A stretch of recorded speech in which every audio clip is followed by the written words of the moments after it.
divulgativo de historia que la Asociación de Amigos del Libro y las Bibliotecas Luis de Eguilaz de Sanlúcar de Barrameda y el Ayuntamiento de nuestra ciudad vienen organizando conjuntamente desde hace bastante tiempo ya, si nos paramos a pensarlo, desde enero de 2017, con una periodicidad mensual, salvo algún percance que hemos tenido de algún mes, y que busca abundar en la socialización y la divulgación del conocimiento en torno a la primera vuelta al mundo, enfocando ese hecho histórico capital de nuestra realidad como seres en el espacio y el tiempo, como humanidad, y también fundamental en nuestra realidad como comunidad pequeña, tanto en la macroescala de la historia de la humanidad como en la escala micro, si queremos, de la historia de Sanlúcar de Barrameda. Digo que estos encuentros con el quinto centenario tratan de acercarse al hecho de la circunnavegación desde distintas perspectivas, desde distintos puntos de vista y abordando distintos aspectos de esa circunnavegación, desde cuestiones significativas de la historia del arte en Sanlúcar de Barrameda relativas a la época de Magallanes y Elcano, a aspectos de la cosmovisión europea y de la cartografía europea de la transición de los siglos XV al XVI, como tuvimos ocasión de ver en la conferencia anterior del profesor doctor Jesús Vegazo, historiador sanluqueño, que nos habló de Maximiliano Transilvano y de la influencia de la circunnavegación en la cosmovisión europea del siglo XVI. Quien nos acompaña hoy en la mesa, decir que es un lujo tenerlo aquí parece que es hacer de menos a todos y cada uno de los ponentes que antes han sido y que serán. No lo es, porque es siempre un lujo contar con amigos y con colegas y con investigadores que son verdaderas puntas de lanza de su disciplina, y lo digo teniendo presente que aquí contamos en la sala con varios investigadores que han participado, como mi amigo y colega Luis Parejo, o participarán, como también mi amiga y colega la profesora María del Carmen Rodríguez Duarte, ponente de la semana que viene, del lunes que viene, en este ciclo de encuentros con el quinto centenario.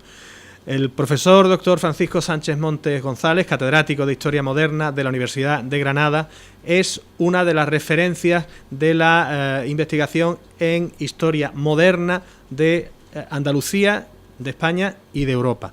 Él, después de mucho tiempo intentando que encontráramos un hueco en la agenda para poder cuajar su presencia aquí, ha venido hoy a Sanlúcar de Barrameda haciendo pues un esfuerzo de agenda, cosa que le agradezco especialmente. Nos va a hablar de 1492, el principio de todo. Paco Sánchez es una de las referencias historiográficas en Andalucía. Tener a Paco Sánchez aquí, lo digo ahora a micrófono, fuera de micrófono y entre amigos, tener a Paco Sánchez Montes en la mesa es un verdadero privilegio. No solamente porque venga de la Andalucía oriental, de las otras Andalucías del Reino de Granada, sino porque es una figura axial y capital en torno al cual gira pues no solamente más de un proyecto de investigación, sino muchas líneas que se van consolidando gracias a la labor de sus alumnos, algunos de los cuales también está en esta sala y puede dar fe de si lo que digo es verdad o no, Luis. Entonces, hoy nos va a hablar de 1492 como el principio de todo. ¿Por qué ese título? Porque todos los que somos amantes de la historia, los que estamos aquí creo que lo somos, sabemos que las cosas no suceden porque sí, ni para nada, y que todo empieza en algún momento. Pues el hecho fundamental de la circunnavegación tiene unas claves de muchas y diferentes perspectivas y de muchos aspectos distintos y de naturalezas distintas también. Una de ellas es, por supuesto, el año 1492, que no solamente guarda la referencia de los viajes colombinos, sino de más cosas de las que nos hablará el profesor Sánchez Montes y que tienen que ver con ese cambio en la mentalidad de la Europa y de la España de la época, de Portugal y de España como elementos, agentes de cambio, y que pasan pues por la conquista de Granada, por el reinado de los Reyes Católicos, por las navegaciones atlánticas. Uno de los avatares de ese mundo en transformación será el de la circunnavegación. Yo me voy callando ya porque si no voy a ocupar mucho tiempo. Solo reiteraros nuestro agradecimiento desde la Asociación de Amigos del Libro y desde el Ayuntamiento de Sanlúcar de Barrameda por hacer posible el ciclo. Si no estuvierais vosotros aquí, Paco y yo estaríamos ahora mismo de tertulia los dos y no tendría trascendencia ni recorrido. Es siempre vuestra presencia la que hace posible la divulgación histórica.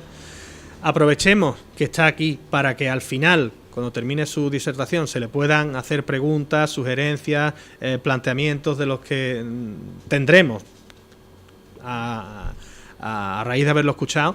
Y solo recordar que este mes de septiembre, lo digo porque luego lo mismo se me va, este mes de septiembre no habrá una conferencia de los encuentros con el quinto centenario, sino que habrá una por semana. Empieza el profesor Sánchez Montes hoy, el lunes serán todos los lunes del mes, aquí en Los Helechos, a las 8 de la tarde, y la próxima correrá a cargo de nuestra amiga, la también, como he dicho, doctora en Historia, profesora, María del Carmen Rodríguez Duarte, que el lunes de la semana que viene será la ponente del ciclo. Luego continuaremos los siguientes lunes de este mes de septiembre. Sin extenderme más, que ya lo he hecho bastante, muchas gracias, Paco, por estar aquí, y tuya es la palabra. Bueno, muchas gracias. Muchas gracias, señoras y señores, por estar aquí hoy. Es un placer estar en Sanlúcar. Y obviamente quiero agradecer la invitación a la Asociación de Amigos del Libro Luis de Aguilaz, al Ayuntamiento de Sanlúcar, pero en especial a don Manuel Parodi Álvarez, al doctor Manuel Parodi. Para mí, alma mater de los encuentros del quinto centenario, un infatigable difusor de la cultura, y al que yo creo que esta localidad tiene que hacer justicia, justicia de futuro. Como no, también significa el reencuentro con personas a las cuales tengo un gran afecto, que hace mucho tiempo no veía, y quieran que no, estar en Sanlúcar para mí es el privilegio, y que ustedes tengan el placer de acompañarme y la amabilidad de haber estado conmigo. Vengo a hablarles desde el Reino de Granada. Alguien del Reino de Granada viene a hablar a Andalucía, porque aquello era el Reino de Granada hasta el siglo XIX, mientras que Andalucía era la constituida por 3 reinos: Reino de Córdoba, Reino de Jaén, Reino de Sevilla, y era otro mundo y otra realidad. Y vengo a hablarles con la intención de entretenerles en la medida de lo posible, no ser muy denso en el tejido de la historia, sino intentar convencerles de que vale la pena acercarse a la historia para divulgarla, para entenderla. Hemos elegido un título, el de 1492, El principio de todo, por la serie de hechos decisivos que fueron antecedentes a la gesta de Magallanes Elcano, a esa salida del 20 de septiembre de 1519, según Antonio Pigafetta recoge en su crónica, es decir, aquella primera relación del primer viaje del mundo, del que precisamente faltan muy pocos días para la conmemoración de ese 20 de septiembre.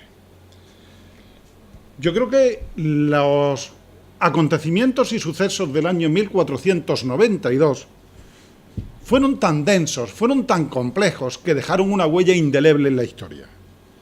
Que dejaron una huella indeleble en la mentalidad colectiva de los españoles y españolas de entonces, y que hoy todavía evocan con el tiempo el socaire del tiempo, vuelven a evocar a aquel pasado.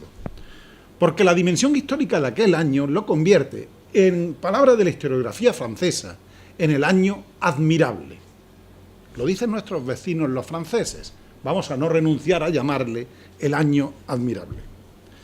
Lógicamente, en especial por un genovés llamado Colón, y su llegada el 12 de octubre de aquel año a Guajanají, a San Salvador, refundada como San Salvador, que hoy todavía nos sigue resultando espectacular como gesta histórica, aunque el hecho descubridor también hoy tenga vivas polémicas. Esa famosa polémica dicha aquí en Sanlúcar de si llegaron antes los árabes, el famoso tema de doña Luisa Álvarez de Toledo, que ustedes conocen bien, esa idea del prenauta, si llegó alguien antes que Colón y le transmitió la idea, o el conocimiento del propio mundo colombino, su experiencia vital de aquel crío que con 16 años cruza el estrecho de Gibraltar y se lanza a la aventura del mar Atlántico, y que bien pudo escuchar alguna saga vikinga, alguna crónica de las Tierras de Fuego, y que además entiendan que antes conocía el mundo turco, una de las claves que están detrás del viaje colombino, cuando participó en la expedición a la isla de Quíos. Pero bien, todo se condensa no ya en un año, sino en 9 meses, en menos que un año, casi en un embarazo y parto. A final de 1491 se firman las capitulaciones con Boabdil, el rey chico de Granada. El día 2 de enero del 92 se entrega a Granada, la capital del reino nazarí, a los reyes católicos. El 31 de marzo del 92 se promulga el edicto de expulsión de los judíos. A inicios de mayo se presenta ante los monarcas la primera gramática del castellano de Luis Antonio de Nebrija, y el 12 de octubre, como les decía, Colón llega a América. La profesión, además del historiador, ha señalado a tal fecha como el inicio de la Edad Moderna, con el rigor que estamos obligados al hablar de historia. Curiosamente, es un año que precisamente en ese sentido ha caído en la propia manipulación de la historia. Era un debate que se centra en la idea de que aquel fue el tiempo de inicio de la unidad de España, bajo la monarquía de los Reyes Católicos. Es una fuente de polémica todavía viva, que salpica la historiografía más reciente, y también al modelo dominante de una historia que todos aprendimos en la escuela, al abrigo de una idea, la idea de unidad nacional. Verán, no fue así. Fernando e Isabel lo que construyen fue una monarquía pluriterritorial, armonizada en la cúspide por la existencia de la institución real, y con el hilván, la unión embrional, de unas instituciones que fueron comunes. Es aquello que todos aprendimos, de tanto monta, monta tanto. Es ese símbolo del yugo y la flecha que crean un modelo en aquel tiempo. Y yo quiero resaltar aquí el verdadero valor de la política emprendida por Fernando e Isabel. Unos monarcas dispuestos a empresas como la de Colón. Ya antes Colón le había propuesto la empresa, como bien es conocido, a Portugal o a Inglaterra, fracasando en sus pretensiones. Unos monarcas que entienden que España es la idónea para ese año admirable, porque se rompen las columnas de Hércules, aquella frontera inmaterial del non plus ultra para convertirse en el plus ultra, y en ese volcar el tiempo del Medisterra, del Mediterráneo, al gran mar abierto que a partir de ahí fue el Atlántico. Y todo tiene un origen. Yo les decía que vengo del Reino de Granada. Pues bien, su origen es minúsculo. Está situado en un lugar llamado Santa Fe. En Granada, más en concreto en Santa Fe, es donde se construye el telón de fondo de esta gesta heroica, que fue el año de 1492. De ahí la elección hoy de la imagen que hemos adoptado para el cartel, ese cartel que llama Santa Fe.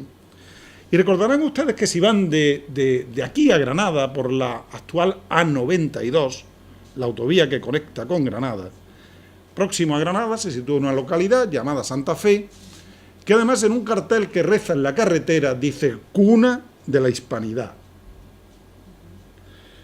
No es gratuito el cartel, porque allí fue donde se firmaron las capitulaciones trabadas entre Colón y los monarcas reyes católicos. En reconocimiento precisamente a este hecho, y en mi ciudad, pues que quizá conozcan este monumento, el llamado Monumento a Colón, donde podemos ver la imagen de Colón recibiendo de la reina Isabel la Católica el documento capitular para la entrega, la llegada a las Américas y el almirantazgo otorgado a Colón. Ese monumento es fruto de la conmemoración del 4º centenario del descubrimiento, es un monumento decimonónico, es un monumento de fines del siglo XIX, por tanto, cronológicamente. Surge Santa Fe, y llamarla Santa Fe fue toda una declaración de guerra. Confesarán que llamarle Santa Fe no parece lógico en una Granada fuertemente islamizada. Santa Fe, que es uno de los grandes nombres que luego va a dominar América, porque la capital de Nuevo México, a la orilla del río Salado, es el Santa Fe del Paraná argentino. Además, Bogotá, la Gran Bogotá, se llama Bogotá de Santa Fe. Y en América existen 7 Santa Fe, o Santa Fes, plural que nunca se debe utilizar en castellano. Se le atribuye a los monarcas reyes católicos su fundación. Yo dudo que sea una fundación ex novo, los documentos no rezan así. Creo que no, porque en la historia inédita de la Casa Real de Granada, un anónimo del siglo XV, ya se habla del Gozco, o Luergenna del Gozco, o Huerta del Gozco, como la alquería del Pozo. Por tanto, obedeció una utilidad práctica, era un sitio donde había un pozo para la irrigación de la Vega de Granada. Y lo que nace allí, lo que crece allí, es la implantación del cristiano. El cristiano que hace crecer al lugar, asentarse sobre la alquería y trazar un nuevo modelo del que yo quiero hablar luego brevemente, muy brevemente. Los habitantes de aquel lugar fueron los primeros mudéjares granadinos sometidos al dominio cristiano. Es decir, los primeros musulmanes que se han de ahormar al diálogo con los cristianos. Es decir, son un lugar socioeconómico en el cual se crea un modelo político que luego será clave para las capitulaciones que haya que firmar con Boabdil. También fue un lugar que tuvo que vivir el tiempo de la guerra con el fuego, porque Santa Fe, el Gozco, sufrió un primer incendio, feroz. Dice una crónica, una noche se pegó fuego a la tienda de la reina, con una vela que descuidadamente dejó encendida una moza de su cámara y se quemaron otras tiendas. Lo dice la crónica de Mármol de Carvajal. A partir de ahí, en Santa Fe, las lonas, los puntales de madera, se cambiaron por tapias y tejas y creció ya el definitivo pueblo de Santa Fe. Santa Fe, además, es la primera ciudad residencia de los reyes cristianos. La Alhambra aún no estaba preparada para residencia de Fernando e Isabel. Además, Granada les parecía todavía en exceso ciudad extranjera. Hasta que Granada en 1499 reciba el regreso de los monarcas, la Alhambra no será utilizada para alojar a los monarcas. Anteriormente fue Santa Fe. Pero Santa Fe, que es esto que tenemos detrás, también plantea un nuevo modelo de urbanismo. Porque los reyes católicos se instalan en un lugar donde va a crear un modelo de mestizaje entre el mundo mudéjar y un periodo previo que conoce muy bien quien me ha presentado, el del Castro romano, y que luego sería trasladado a Iberoamérica. Podemos decir que Santa Fe es la primera ciudad iberoamericana en territorio hispano, cuando todavía Colón no ha llegado a las Américas. Esa Santa Fe es donde se pone fase, esta es la sillería de la catedral del Coro de Toledo, el sotobanco de la catedral toledana, donde se va a poner fase a ese final de la llamada Guerra de Granada, un periodo histórico que abarca de 1482 a 1492, el principal símbolo del reinado de los reyes católicos. Porque tal guerra, esa Guerra de Granada, 10 años de guerra, se ponen al servicio del poder de los monarcas reyes católicos. Es equiparable al uso instrumental en el humanismo de las letras y las armas, los dos grandes instrumentos ideológicos. Es un tiempo difícil, de cambios, de luchas, de quiebra del sentido de unidad cristiana. No todo el mundo tiene las mismas directrices, donde también pesa el ideal de la cruzada. Llamar a la Guerra de Granada es llamar a la cruzada contra el Islam. Es un ciclo que va a cerrar otro ciclo histórico, reflejando en un bello romance de frontera anónimo, que decía: si tú quisieras Granada, contigo me casaría, yo he de darte en arras a Córdoba y Sevilla. Y responde Granada: casado soy, rey don Juan, casado soy que no viuda, el moro que a mí me tiene, muy grande que bien me quería. Es el diálogo entre Abenamar y Juan II, antecedente de la Guerra de Granada. Pero esa Guerra de Granada no se puede entender sin esto que hemos llamado al principio Andalucía. Desde 1477, los reyes católicos están por Andalucía, anduvieron por Andalucía. Entraron por la Vía de la Plata. Isabel deja a Fernando en Extremadura en un primer lugar, luego Fernando se va a incorporar a la comitiva, y en ese periodo ella va a visitar la zona de Sanlúcar, Rota, Jerez, y se va a ocupar de asuntos de Estado. En especial, domeñar a don Rodrigo Ponce de León, el famoso marqués de Cádiz, desafecto a la Casa Ducal de Medina Sidonia, y que evidentemente es un terrible y poderoso enemigo, y que va a ser convencido por la reina Isabel para que participe en la Guerra de Granada. En 1478 va a estar en Córdoba, con una similar política, someter a la nobleza cordobesa. Ya es un primer llamamiento a otra gran figura de esta historia, que es al gran capitán, al futuro gran capitán, a la Casa de los Córdoba. ¿Interesa controlar a la nobleza y a la nobleza andaluza? Evidentemente que sí, para impedir que existan poderes intermedios. El principal poder se llaman reyes católicos, y es un rasgo de la absolutización del poder regio propio del tiempo que nace en la Edad Moderna. Va a servir como catalizador de fuerzas. El principal protagonismo ya le va a corresponder no a las mesnadas nobiliarias, sino al ejército real, al abrigo de esa figura del rector, un gran capitán designado por los reyes. En Andalucía queda patente la autoridad real. El 30 de junio, además, en Andalucía de aquel año 78, en el Alcázar de Sevilla, Isabel va a dar a luz a su único hijo varón. Y además en Andalucía, por bula papal, se les va a nombrar inquisidores contra judaizantes. Y en Sevilla, en 1490, se van a celebrar las bodas reales entre la infanta Isabel con Juan de Portugal. Por tanto, Andalucía es eje de la política de los propios monarcas, no solamente de la nobleza. Aquí tenemos, precisamente, las posesiones de los estados de Medina Sidonia, en este cono final de la península, y ese personaje, don Rodrigo Ponce de León, el antagonista a la Casa Ducal de Medina Sidonia. Porque el papel de la nobleza interesa mucho para comprender esa unión con 1492, el papel, digo, de la nobleza andaluza. Para la conquista de Granada era imprescindible contar con los nobles andaluces. La contienda contra el Emirato nazarí no era posible con las escasas fuerzas con las cuales podía contar Fernando e Isabel. Son muchos los nobles que van a participar en la guerra de Granada. Son varios los que van a asistir al triunfo del día 2 de enero. Pero curiosamente, por un drama en la historia, al poco tiempo murió toda una generación de nobles. Verán, el día 8 de febrero de 1492, nada más caer Granada, muere Pedro Enríquez, el adelantado mayor de Andalucía cerca de Antequera, iba camino de Sevilla. En julio muere Alfonso de Cárdenas, fundamental maestre de la Orden de Santiago, uno de los grandes directores del ejército. Pero en el verano, con 3 días de intervalo, muere el duque de Medina Sidonia, nuestro duque de Medina Sidonia, un 24 de agosto en Sanlúcar, precisamente, aquí en Sanlúcar. Y su eterno enemigo, el marqués de Cádiz, 3 días después. El historiador Luis Suárez decía que probablemente desapareció una generación extenuada por el esfuerzo de aquella contienda bélica. De hecho, el segundo duque de Medina Sidonia, don Enrique de Guzmán, participa en la lucha de Alhama, en la toma de Alhama, del inicio de la contienda del año 1482, donde se reconcilia con el señor de Cádiz. Se dan un abrazo, así se recoge en la crónica, ambos, porque el duque de Medina Sidonia ha auxiliado a la plaza, y de no ser por su intervención, probablemente Alhama hubiera caído de nuevo en manos musulmanas. El abrazo duró poco, la amistad duró poco.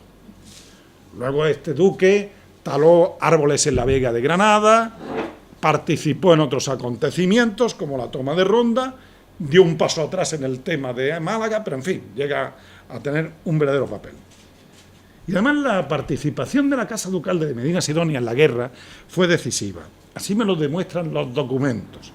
La fidelidad de la casa estaba clara, bien clara, porque ya don Juan Alonso había logrado actuar para el Reino de Sevilla para que se mantuviera claramente a favor de la causa de Isabel. De hecho, en 1445 se otorgó el ducado a la Casa Ducal de Medina Sidonia en favor de su participación en las crisis castellanas. Y el papel fue clave, como les digo, con su ayuda en recursos humanos. Tengo una cuenta de 1492. La Casa Ducal ha puesto para ese final 157 jinetes bien pagados, 30 peones, 2 artilleros y varios de armadura menor, en un ejército de 15.000 personas. Piensen el peso específico que tiene la Casa Ducal. O los importantísimos empréstitos que otorga la Casa Ducal a Fernando e Isabel. En 1487 le entrega la fabulosa cantidad de 4 y de 7,5 millones de maravedíes. Es una cifra fabulosa para la época para ayudar a Fernando e Isabel. La Casa Ducal solo va a recuperar 4 de estos millones, no los 7,5 del segundo empréstito. Así se recoge en el registro del sello del Archivo General de Simancas. Son también prestados otros servicios menores, ya les decía, campaña de Alhama, estancias en Málaga. Bien, incluso en contraprestación parece que la Casa Ducal no recibe a cambio tanto, o al menos en un primer momento. Yo creo que los premios llegan tarde, pero llegan. Por ejemplo, Gibraltar, la famosa contienda por el dominio de Gibraltar. Bien, llegará tarde, pero llega, ya a partir del 90 y algo. O bien, prestar apoyo al adelantado Alonso Fernández de Lugo, con esa ocupación de la conquista definitiva de Tenerife, donde van a incorporar a la Casa Ducal, los ingenios azucareros, todos esos elementos importantísimos en la economía de la Casa Ducal. O bien que en 1497 de la propia Sanlúcar parta Estupiñán para la toma de Melilla, en un favor otorgado por los propios monarcas y que va a significar la implantación de la Casa Ducal en esa política africanista que la Casa Ducal lleva de modo magistral junto con sus diálogos con el reino de Tremecén, o ese importante papel, que sería ingente de hablar aquí, del papel de la Casa Ducal en el comercio indiano, que llegaría desde la trata de esclavos al flete abierto, a los navíos de avería, a todos los elementos de esa ida y venida, de una instalación de una burguesía comercial al abrigo de la Casa Ducal. Quizá esto sea ese leveche final que dicen en el Mediterráneo del buen viento de navegación después de aquel año 1492. Porque se era noble y se era guerrero. Y me interesa mucho la cultura de la imagen. Me interesa el papel del noble en aquella guerra. De la actividad de aquel guerrero nació el concepto del honor, a diferencia de la fama, que es un concepto a título individual. Tú puedes tener fama individual según como seas, pero el honor es una herencia inmaterial del apellido. De ahí que el apellido prime más que el individuo. Hay un emblema genial, está en un escudo que dice: muera el hombre y viva el nombre. Muera el hombre y viva el nombre, no importa el individuo, importa el honor que estaban ganando aquellos nobles que participan en la guerra. Paso a paso se dio la transformación de esa nobleza guerrera en aristocracia cortesana. En esto también cataliza la guerra de Granada, coadyuvando la nobleza al acrecentamiento del poder, de nobles en la guerra a nobles virreyes, a nobles embajadores, a nobles voz de rey, a nobles en diálogos, a nobles en encomendados reales y otras funciones, y todas ellas las van a cumplir ex profeso, ex sacro, la Casa de los Guzmán. Lo va a hacer de modo excelente, porque la Casa de los Guzmán, probablemente por proyección de la guerra de Andalucía, de aquella guerra de Granada, se convertirán quizá más que nunca en los reyes de Andalucía. Van a construir su propio prestigio, el gran prestigio de la Casa Guzmán. Las armas, hasta entonces útiles en la lucha, van a ser guardadas en los armarios, que es de donde procede la palabra armario. Los escudos, hasta entonces instrumentos de batalla, se van a esculpir en piedra, se van a exhibir para exhibir los linajes, y van a ser razón y mérito de los antepasados colocados en las puertas de las casas nobiliarias. Y así los podemos ver en Sanlúcar, en algunos guiños del magnífico patrimonio de esta localidad. Pero también está la gloria y la fama de morir en la guerra. Aquí tenemos al doncel, a don Martín Vázquez de Arce, precisamente muerto en 1486 con 25 años en la guerra de Granada, en la acequia gorda de la Vega de Granada. Le he traído hasta incluso la epigrafía que dice su parte superior en ese magnífico sepulcro del doncel de Sigüenza. Morir joven estaba reservado a Jesucristo, pero si morir joven es el noble en la guerra, el honor y gloria de su casa queda de modo imperecedero. Todavía queda en la memoria colectiva el nombre del doncel de Sigüenza. También otros van a procurar sus méritos en la guerra. Verán, Colón asiste a la toma de Málaga. Y probablemente Colón estuvo en la toma de Baza, en el año 1489. Por eso hay un romance anónimo que sitúa a Colón en Baza, cosa que es difícil, es especulativa, que dice: por los cerros cristianos un escuadrón asoma, y cae sobre los infieles como irresistible tromba. Colón viene al frente de ellos. Sobre un alazán de Córdoba, Colón y sus caballeros ante sí todo lo arrollan. ¿Qué está haciendo Colón? Demostrar la fidelidad ante sus reyes, ante sus nuevos monarcas, vender él mismo, permítanme la expresión, su prestigio personal para la futura empresa colombina.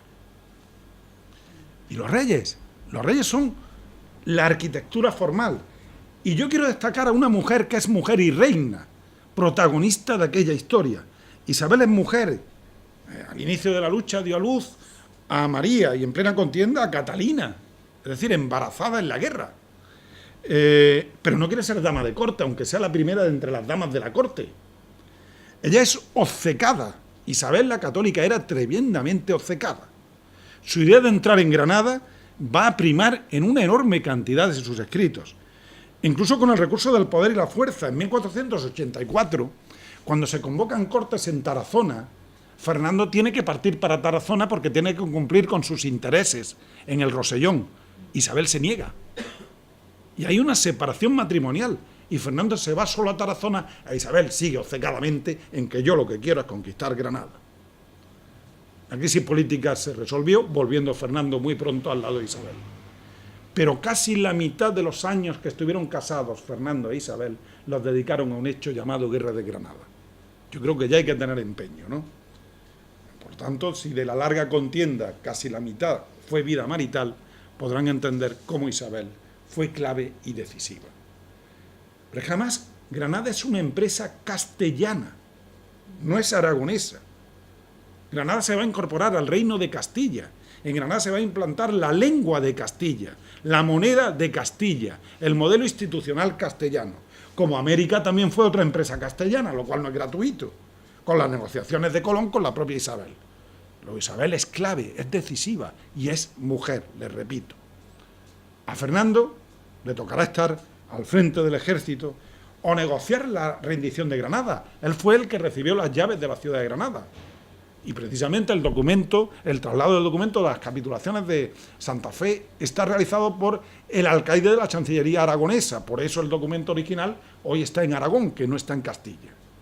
Bien. Pero no puedo olvidar la dura realidad. Este es un famoso fresco de la batalla de la Higueruela, que sería la parte inferior que domina la batalla de Higueruela, en la famosa sala de las batallas de San Lorenzo del Escorial, que todos ustedes con plena seguridad conocen. La guerra de Granada, esos 10 años, fueron tan dilatados como una guerra mítica, la guerra de Troya, curiosamente. Coincide casi en la cronología a la guerra de Troya. Sirvió de ensayo para nuevas tácticas, para el arte de la guerra, que luego diría Maquiavelo.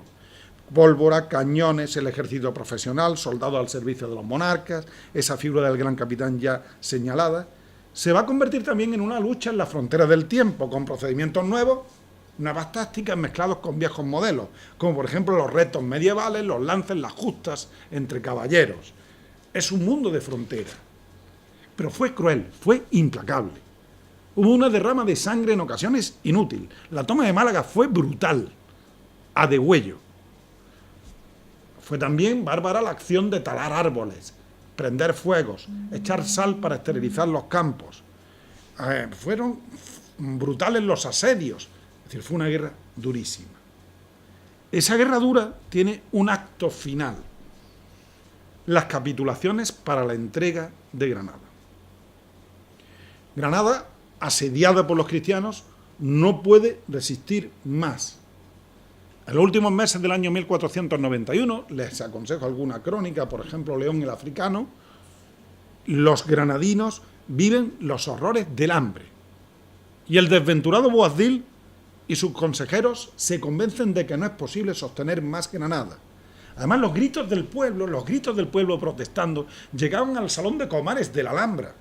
Llegaban hasta el corazón, donde el monarca podía oír el descontento del pueblo en una monarquía que por esencia era plebiscitaria, era escuchar al pueblo. En octubre de 1491, por vía de un visir, Abún Casín, se abre un periodo de negociación entre Fernando e Isabel, un largo periodo, donde Granada, que ya estaba aislada del mar, no podía esperar tampoco abrigar la esperanza del socorro del norte de África. Tras una serie de debates, se fijaron las condiciones capitulares que fueron ratificadas por los monarcas el 25 de noviembre de 1491 en el Real de Santa Fe. Vuelvo siempre a Santa Fe. Bien. Se concedía a los habitantes de Granada el respeto de su religión, de sus costumbres, de sus leyes. Iban a ser juzgados según la tradición islámica. Boabdil podría llegar a reinar sobre un pequeño territorio siendo vasallo de los monarcas.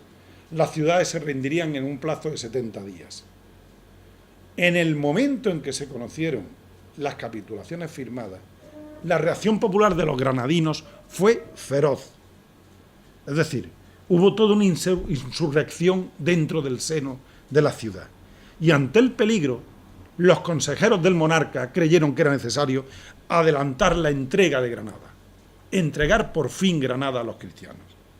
Ese fue el momento de la llamada toma de Granada. La toma de Granada fue el día 2 de enero de 1492. Y es el cumplimiento de esos pactos firmados con las capitulaciones. El día 1 de enero, previamente a ese día 2 de enero, se llevaron a los hijos de Boabdil, que estaban rehenes en el castillo de Mooclín, se les llevó a Ahmed Yazid, se les llevó al Real de Santa Fe para intercambiarlos con los cristianos. Y el 2 de enero se celebra el acto de la toma de Granada. Al alba se dispararon 3 salvas desde la fortaleza de la Alhambra y tenemos la crónica completa. Créanme que me ha costado trabajo reconstruirla, pero conocemos cómo al amanecer los cristianos se vistieron de gala, dejando excepcionalmente el luto oficial en la corte. En la corte vivía luto porque había muerto Alfonso de Portugal, casado con la hija mayor de los reyes, y por tanto había sido todo un drama no poder en aquel momento unir las coronas de Portugal, de Aragón y de Castilla, y el ejército cristiano partió de Santa Fe dividido en 3 batallas. Simultáneamente, Boabdil salió de la Alhambra por una puerta llamada de los 7 suelos, la puerta del sur de Granada, que miraba al arrabal más fácil de controlar, a lomos de una mula, con el fin de encontrarse con los monarcas reyes católicos. Y simultáneamente entraron las tropas cristianas, sin molestar a los musulmanes, por esa deriva que era el flanco sur de la Alhambra. Los recibió Yusuf ibn Comisa. Yusuf ibn Comisa, que es un personaje del cual yo quiero algún día escribir una novela, es un personaje increíble. Fue el que le da las llaves de la Alhambra, es el que le enseña las dependencias, y abandona el recinto ya con 300 hombres de Boabdil desarmados. Allí solamente ya quedan los cristianos.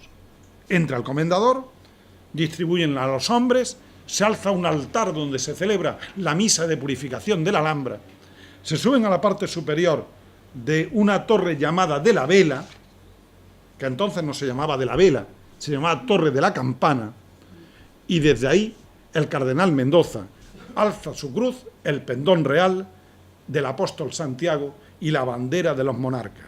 Asisten obispos, prelados, miembros del ejército, se da posesión pública de la ciudad y un heraldo proclama a los granadinos que ciudad cristiana es Granada. Yo creo que ahí finaliza el mito de la reconquista, expresión que a mí no me gusta, pero que todos conocemos porque así nos lo enseñaron. Es decir, ahí acaba el mito Astur que comenzó con Don Pelayo y Covadonga y que se cierra en Granada. Boabdil va a llegar al Arenal del Genil, a un lugar que se llama la Ermita de San Sebastián, donde lo espera Fernando. Son las 3 de la tarde y se produce un ritual de entrega que es muy interesante para mí de estudiar. Boabdil hace un ademán de bajarse de esa mula en la cual va vestido de último rey musulmán. Y el rey Fernando le dice que no, que puede permanecer encima de la mula, que no se tiene que humillar ante él para arrodillarse. Boabdil entonces le entrega la llave y le dice: tomad, señor, las llaves de la ciudad, que yo y los que estamos dentro somos tuyos.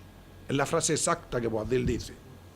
Bien, ese momento en realidad lo que hace es que ante el pueblo islámico no se pierda la autoridad real, no se quiebre el prestigio del monarca y se traslade la autoridad del monarca con toda su dignidad a los nuevos reyes.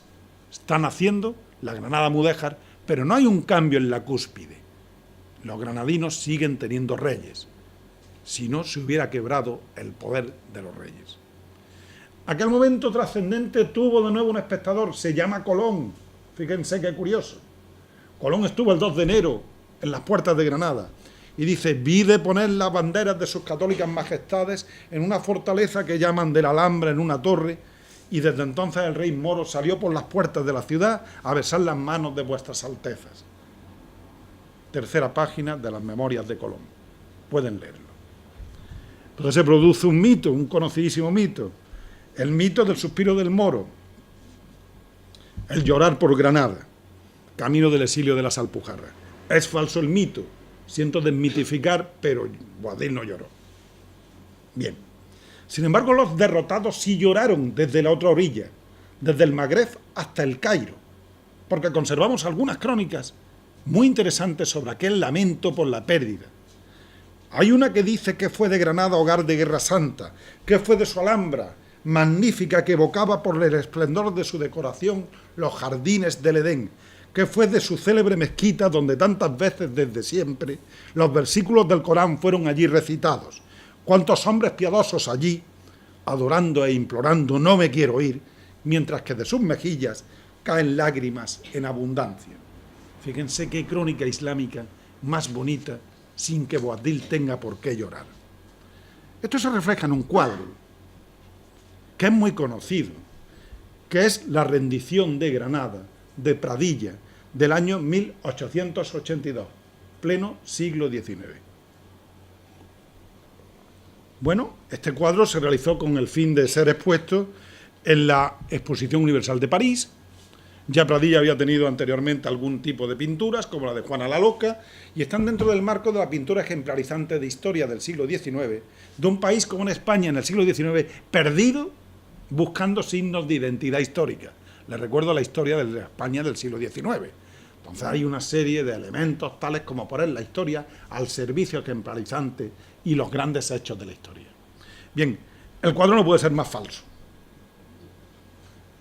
Perdónenme, lo que no es falso es que está en la funda y la espada de Boabdil de la batalla de Lucena, que las conservamos, que las vio precisamente el duque de Medina Sidonia cuando fueron trasladadas en 1624, pero esto sí que no es falso.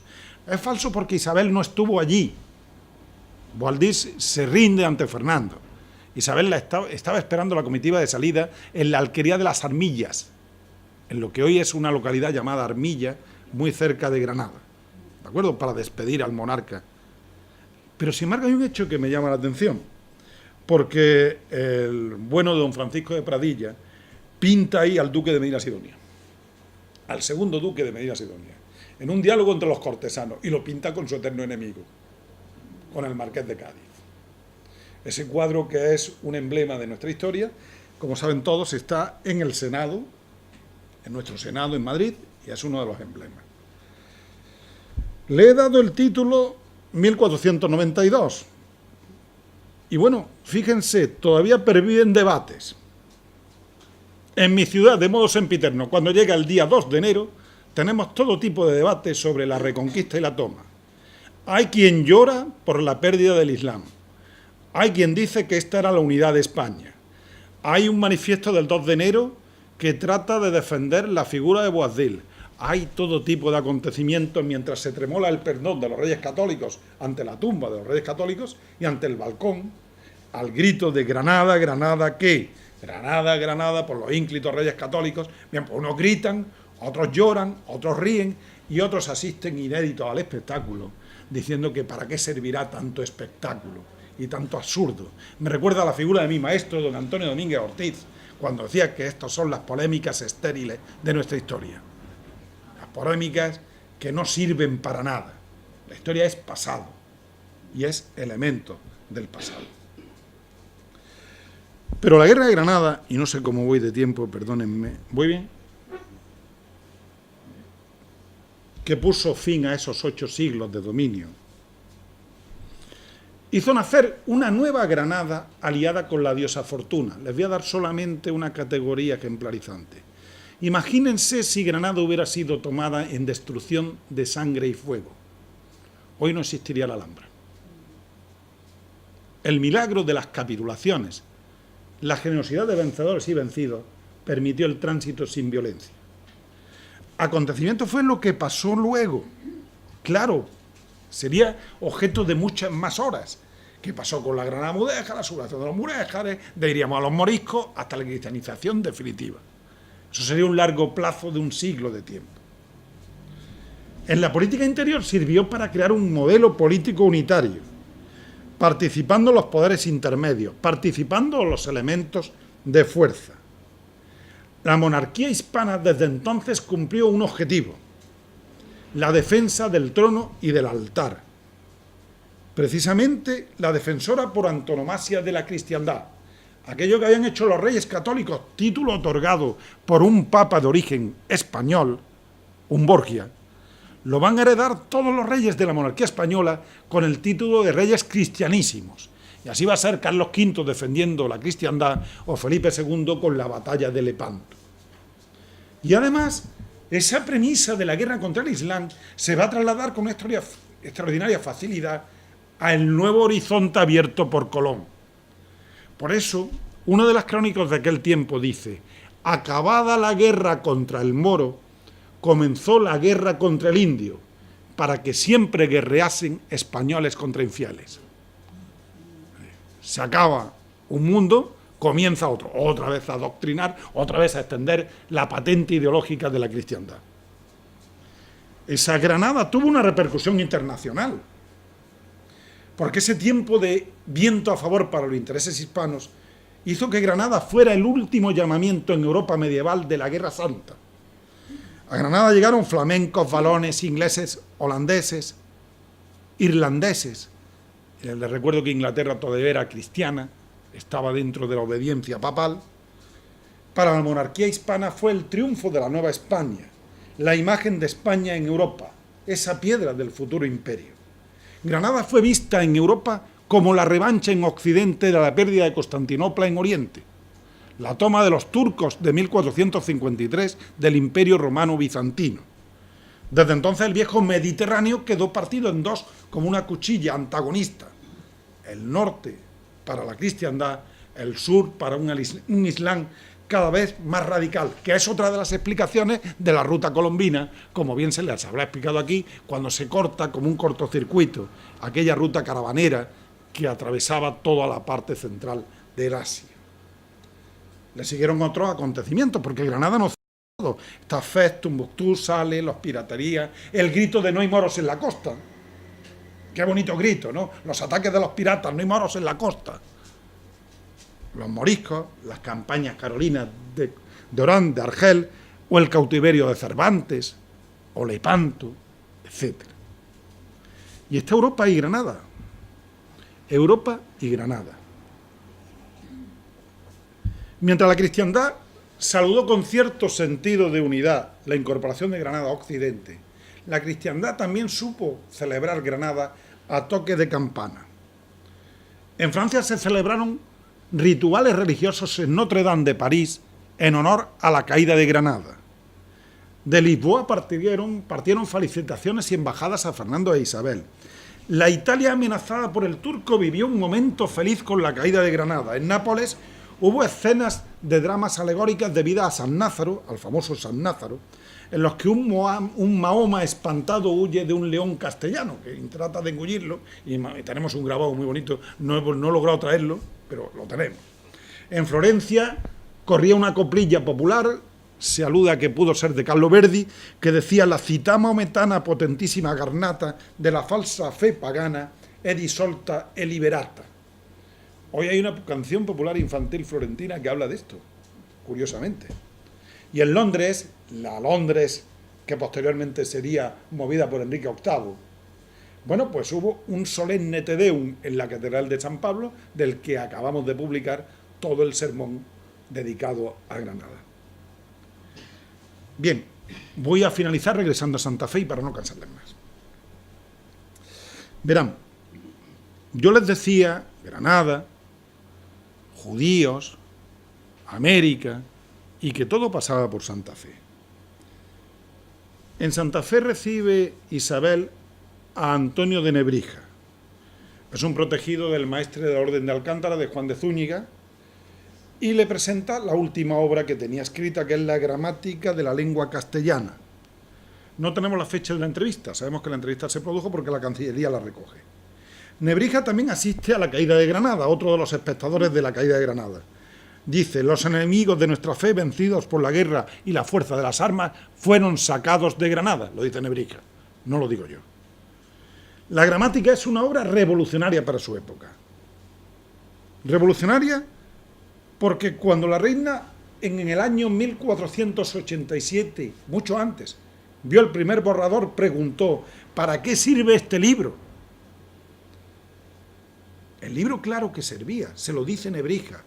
Quiere que se deje de utilizar las lenguas maledicentes, mal escritas, y elevar a la categoría del griego y el latín al castellano. Les recuerdo que la primera gramática italiana es de 1529, la portuguesa de Oliveira de 1536, la de Luis Magret para el francés de 1550. Mucho antes tenemos una gramática del castellano. Unificar la lengua era unificar la religión, unificar a los súbditos.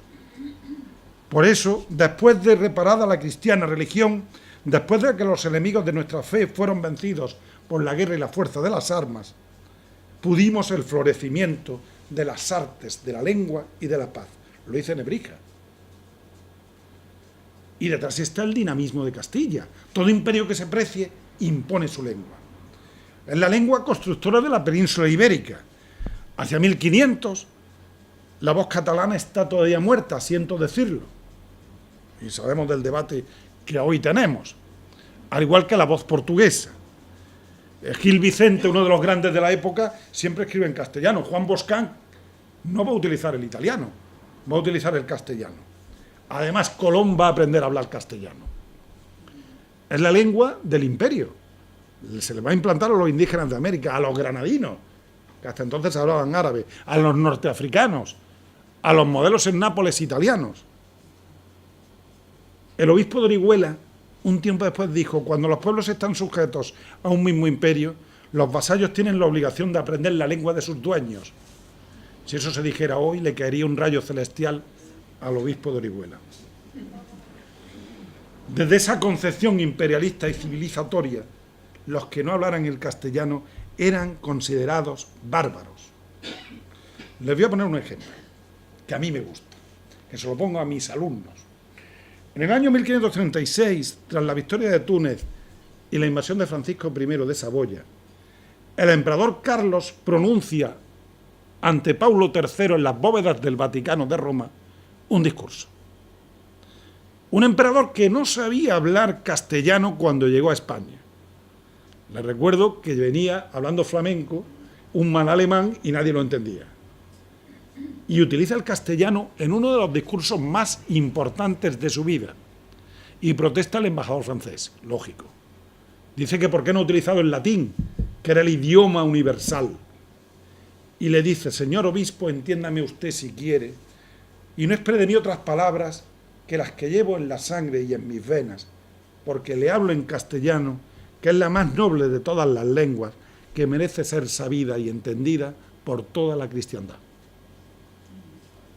Es decir, y Elio Antonio de Nebrija le ha presentado la gramática en Santa Fe a nuestros reyes Fernando e Isabel.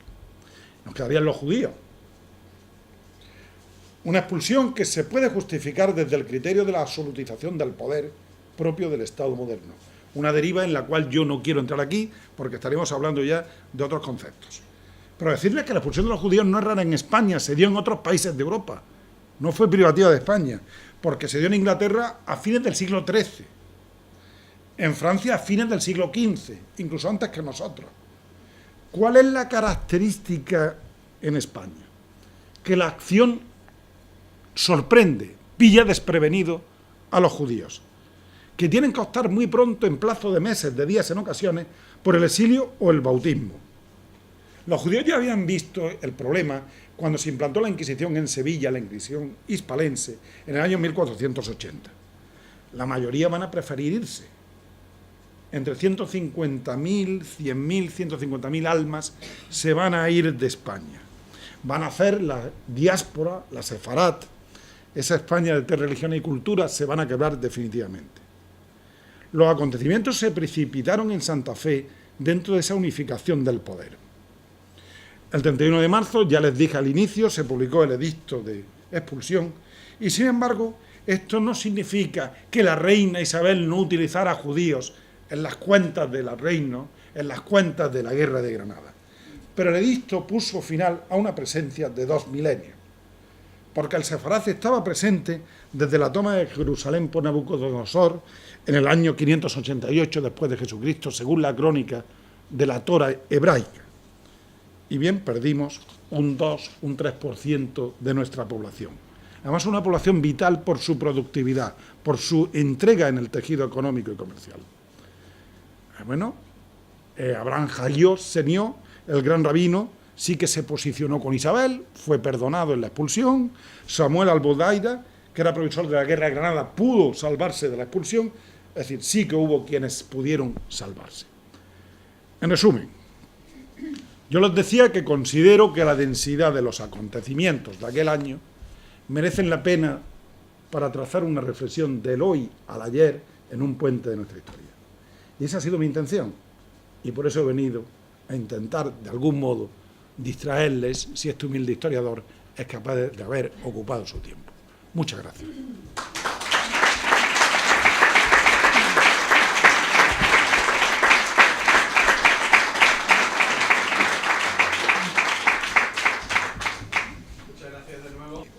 Yo hoy quería trasladarle al mundo de la imagen, porque verán, hay un cuadro, a mí me gusta mucho utilizar la didáctica de la imagen con mis alumnos. Hay un cuadro que es el entierro del conde Orgaz, que es brutal. Cómo la nobleza despide al fallecido, mientras los cielos se abren para acoger a ese noble muerto. Un noble que además es un hidalgo menor, ¿eh? No estamos hablando ni de la Casa Mendoza, ni un Alba. Y esa fama que tú puedes contribuir a la gloria de tu casa, también puede ir en detrimento de la gloria de tu casa. Porque lo que la sociedad veía en el noble era la imagen de la perfección. Era el ideal de aquella sociedad. Esto en Andalucía lo podemos entender a la perfección, y permíteme que haga esa transgresión, porque los nobles que han dejado el campo de batalla ejercitan la nobleza en el marco social de la ciudad. El noble andaluz no es rural, tiene que vivir en la ciudad, dejando los asuntos de sus posesiones en manos de intermedios. Y en la ciudad es donde crea toda la ornamentación para trasladarla hacia el exterior. No tiene razón de ser un escudo en piedra esculpido en ninguna fachada si aquel que pasea no lo ve. Eso es barroco. Como también en las fiestas de toros y cañas, que es el alarde público del noble que recuerda a ese antepasado, donde ya el noble no lucha contra ningún enemigo, salvo un animal al cual alancea en público. Pero ese animal incluso en ese juego lo hace noble. Por eso hoy en día seguimos diciendo, cuando un toro tiene buen comportamiento, que es un toro noble, porque entra en el juego con los nobles. Entonces, eso es un mundo apasionante. Ya les decía, las armas a los armarios, los escudos en piedra. De ahí que los escudos se dividían en divisas, que era aquel asaetón que en las lanzas iba para distinguir los ejércitos de las mesnadas de los nobles, en campos, que son los campos de batalla, en cuarteles, que son las divisiones de las propias unidades de batalla. ¿Me explico? Si es que está todo recogido.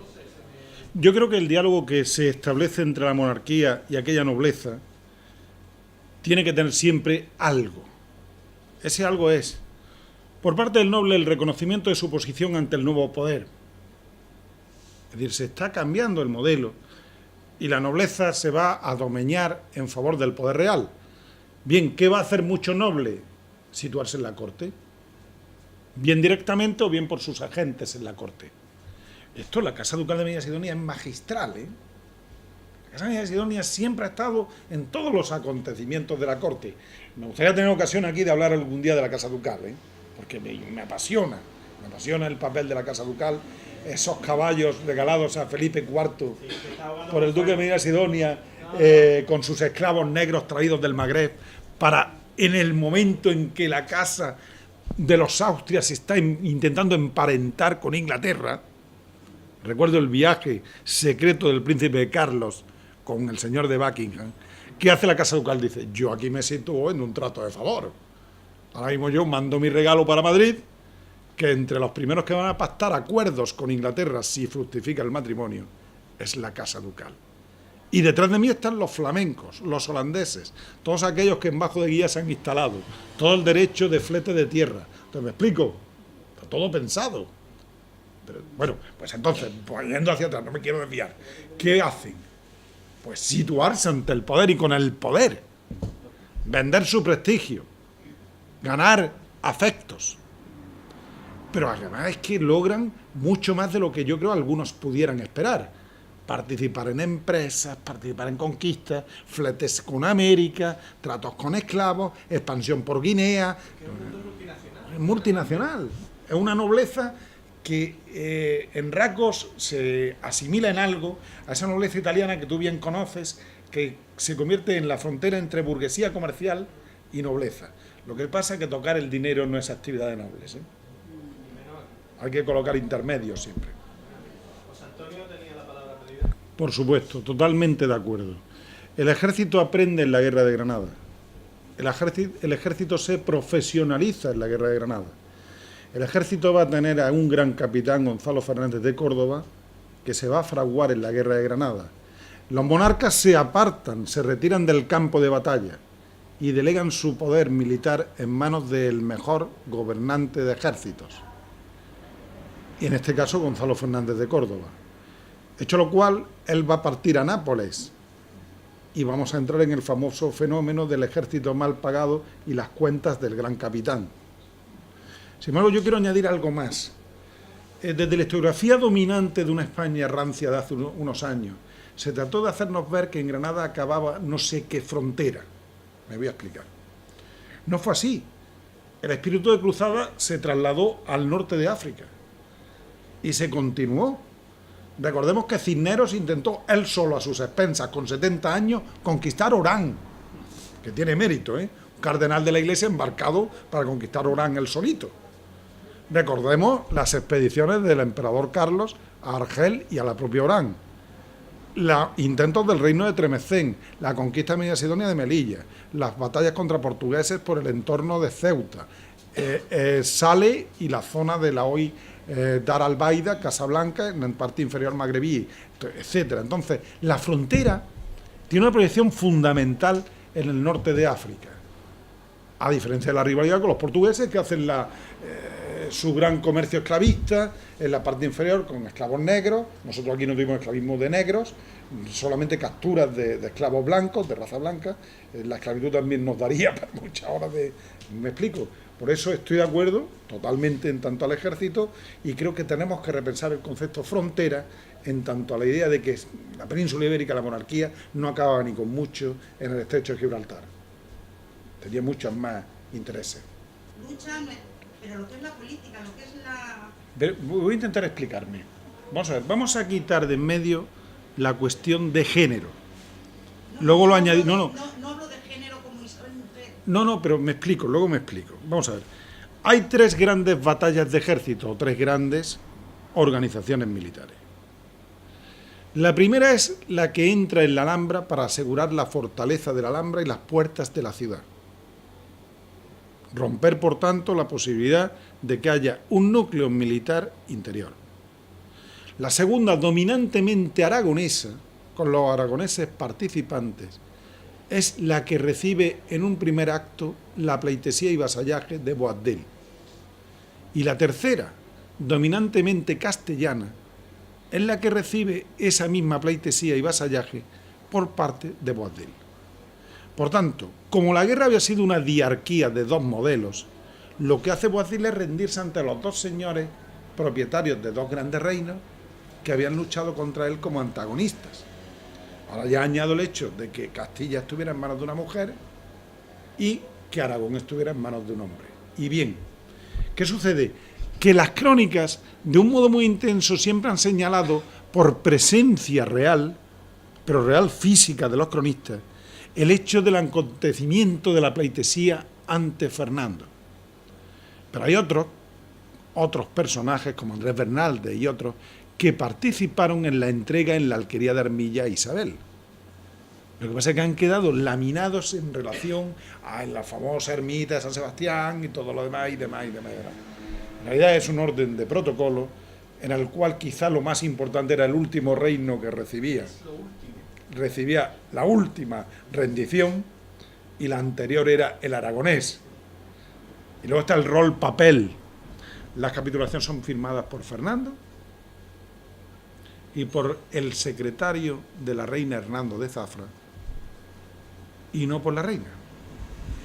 Entonces, entra dentro de ese juego. Sin embargo, son castellanas, escritas en castellano.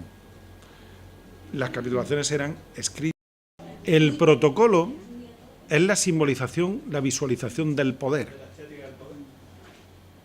Que se lo digan a nuestros actuales políticos. Se pirran por una bandera, por un símbolo, a quién le toca estar en el centro, quién está en la foto, quién no está en la foto. Entonces, en aquel tiempo, por supuesto que ya hay en las chancillerías y en las cancillerías quienes ordenan el protocolo y la dignidad real, que no es sino el protocolo. Y entonces estaba todo previsto para armonizar la entrega, de tal modo que nadie se sintiera lesionado. Lo que sí he contado, porque es una de las crónicas que a mí más me interesaron, fue ese papel que cumple Fernando para impedir que Boabdil se baje del jumento, del mulo, y le dice, no, ahí, quieto. Si se llega a bajar y se arrodilla, los reyes católicos tienen un problema. Un auténtico problema. Que les recuerdo que luego llega la convivencia entre musulmanes y cristianos. Primero muy poquitos cristianos y poco a poco van llegando. Y llegan las primeras enemistades y conflictos. Y hay un documento que dice que ningún cristiano viejo ose a destaparla ninguna mora. Y otro que dice, se escucharon gritos de algarabía. Algarabía es ese grito que raja el aire islámico, que todos conocerán. Hubo gritos de algarabía en el Albaicín una noche que llamaron a la voz de Alá. Y acaba todo en la quiebra de esa convivencia. Y en el derribo de las mezquitas y las construcciones de las parroquias, como sistema de control ideológico. Las parroquias son la célula básica de control ideológico. Si tú naces, te bautizan. Si tú superas la mortalidad infantil, te confirman. Si tú te casas, te matrimonian y si mueres, te entierran. Entonces el tejido de Granada se va a ir transformando. Eso, mi deriva me lleva, me encantaría de verdad explicar cosas, de verdad, porque es apasionante ese mundo. Y en Granada se derriban las ajimeces y las celosías que tapaban las ventanas por orden de los reyes católicos. Parece como si la palabra celos y celosías tuviera la misma raíz latina, que no es verdad, pero es muy bonito decirlo. Es decir, como si la mujer condenada en la casa solamente viera la calle desde las celosías, y etcétera, etcétera. Es un mundo, es apasionante, ¿eh? Sí, vamos a ir por partes. Vamos a ver, perdonarme, y pido perdón porque es que yo soy muy pesado. Vamos a ver. Lo primero, sobre ese papel patente. Granada es el panteón de la dinastía. Hoy se llama Capilla Real. Quien decide ser enterrados allí es la reina Isabel la Católica. Y luego se le va a añadir Fernando. Pero cuando en noviembre de 1504 fallece la reina, ella decide otorgar su testamento para ser enterrada en Granada. En el 16 llegará Fernando, ¿vale? Granada es pensada por la reina Isabel la Católica como clave que cierra el escudo de España. Cojan un escudo de España, en la parte inferior hay una granada. Dice la reina, para que quede memoria de la gloria que Dios a nos hizo, mandamos poner la granada en el escudo que cierra nuestras Españas. Le estoy dando la literalidad de lo que dice la disposición real. A Granada se le otorga chancillería, voto en Cortes. ¿Qué hace el emperador Carlos? Poder sobre poder, en el corazón central del núcleo ideológico del viejo poder islámico, la implantación del poder de un emperador de la cristiandad. Con esa geometría, que es la maravilla del Renacimiento, de un círculo inscrito en un cuadrado, de urbi et orbe, quien domina el mundo. Luego Granada, al socaire de todos estos acontecimientos, durante la primera mitad del siglo XVI, fue pensada, entiéndanme, como la capital del sistema político. Cuando llegue Felipe II, con su decisión por Madrid en 1562, el tiempo del viento a favor de Granada cambió para convertirse en viento en contra. Y pasó de ciudad imperial a ciudad de segunda fila. Y llegó el momento decisivo de su cambio, ¿no? Ahí hay una primacía de elementos, de formas, de cultura. En las intitulaciones de España, si cogen ustedes un documento de tiempos de los reyes católicos o posteriores, siempre se dice señores de el reino de Castilla, el reino de Aragón y en tercer lugar el reino de Granada. Luego llega Nápoles, Sicilia, todo lo que quieran, pero Granada queda situada como la tercera en los títulos de los reyes de España. Eso es muy interesante en la comprensión espacial también de aquel tiempo. El caballero a caballo es una simbología cristiana, no islámica. Es un elemento que tiene que ver con el don en la diestra, de donde viene el don actual, ¿no? De dones o diestra. En el mundo islámico, la mula, el asno, tenía otro sentido y significado. O al propio Colón, al cual por dignidad los reyes le otorgan un documento para poder ir en mula o en asno por los campos de Castilla, ¿eh? Ya estamos hablando de Colón, ¿eh? Por tanto, no hay una no dignificación de Boabdil a la hora de escoger ese jumento, teniendo en cuenta además la escasez que tenía la cuadra, la caballeriza, del alcazaba inferior de la puerta caballeriza, después de haberse peleado con el zagal, con Muley Asen, con la guerra civil. Es que hay que ver lo que pasó Granada en los 21 años últimos de dominio islámico, ¿eh? Que fue brutal, la guerra civil, la contienda con los abencerrajes, la lucha del tío con los sobrinos. Es un mundo, ¿no? Bien, yo le diría lo siguiente. Verá, yo soy, gracias a la generosidad de todos ustedes, funcionario público. Como puede ser quien trabaja en un hospital en urgencia, o quien pueda tener ahora mismo obligaciones militares o de policía. Ustedes me pagan a mí para que yo cumpla una función social clave, y es historia magistra equitae. La historia es maestra de la vida. Y por tanto, sin dar ni quitar razón a los hechos históricos, tengo la obligación de desbrozar la verdad histórica de todos estos elementos que existen de intoxicación en la historia. Y en eso tengo un compromiso activo.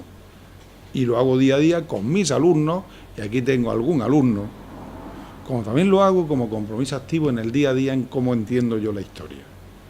Por eso le digo que puedo compartir con usted la indignación sin dar con esto razón a ninguno de los antagonistas, porque es que es absurdo. Por eso mi maestro, don Antonio Domínguez Ortiz, decía que eran de las típicas polémicas y estériles de la incultura de un país. La historia es historia.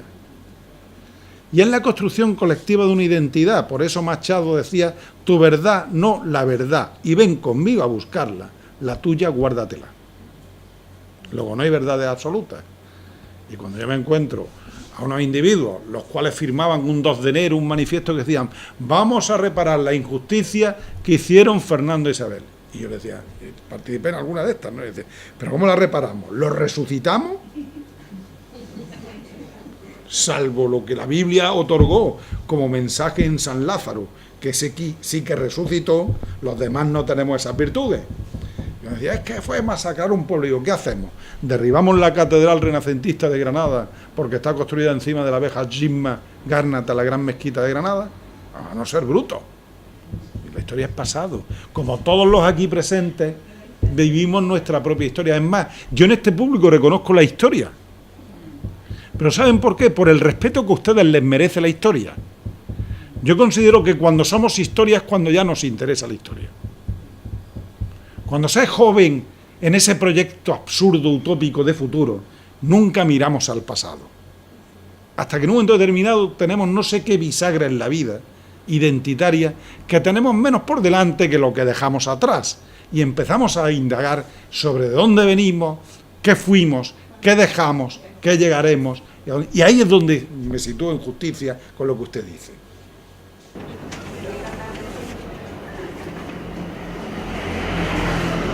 Bueno, yo no quiero dejar de recordar que el lunes día 10, el lunes de la semana que viene, aquí a las 8 de la tarde, Mari Carmen Rodríguez Duarte nos hablará de Sanlúcar en la carrera de India y tendremos otra cita con los encuentros con el Ministerio Literario. Vuelvo a reiterar nuestro agradecimiento a los amigos del libro, del Ayuntamiento de Sanlúcar, a todos los aquí presentes, a los que venís desde hace mucho tiempo, a las nuevas incorporaciones. El local es pequeño, pero creo que es acogedor y nos viene el Hotel Los Helechos acogiendo, valga la redundancia, como sede de la actividad desde la primera conferencia, solo una, precisamente la primera que dio Ruiz Parejo se dio en la biblioteca porque no teníamos el local a disposición. Las conferencias de este mes de septiembre, los lunes 10, 17 y 24, tendrán lugar aquí, Carmen Rodríguez Duarte, Rafael Montaño y María Carmen Maestre. Y reiterar nuestro agradecimiento al ponente de hoy, al profesor don Francisco Sánchez Montes González, a mi amigo Paco, por haber hecho el esfuerzo que lo es con el mero motivo de estar aquí con nosotros, desplazarse desde Granada a Sanlúcar de Barrameda, y no va a ser la única vez que lo haga, porque no es que haya tendido en la mano que lo ha hecho, sino que hay cierto libro del profesor Sánchez Montes que se publicará por la Universidad de Granada de aquí a unos meses, porque ya está en fase de corrección de pruebas, sobre, corrígeme Paco si me equivoco, Felipe IV y el siglo XVII, que tiene algún que otro párrafo dedicado a Sanlúcar de Barrameda, y que ya la Asociación de Amigos del Libro ha invitado al profesor Sánchez Montes a hacer una presentación de este libro, de esa monografía, aquí en Sanlúcar de Barrameda, cuando esté, cuando salga. Así que para este otoño o todo lo más principio del año que viene, espero que podamos contar aquí con el profesor Sánchez Montes para presentar esa monografía sobre Felipe IV, en la que Sanlúcar, digo, juega un relevante papel. De nuevo, muchas gracias. Un placer. Gracias.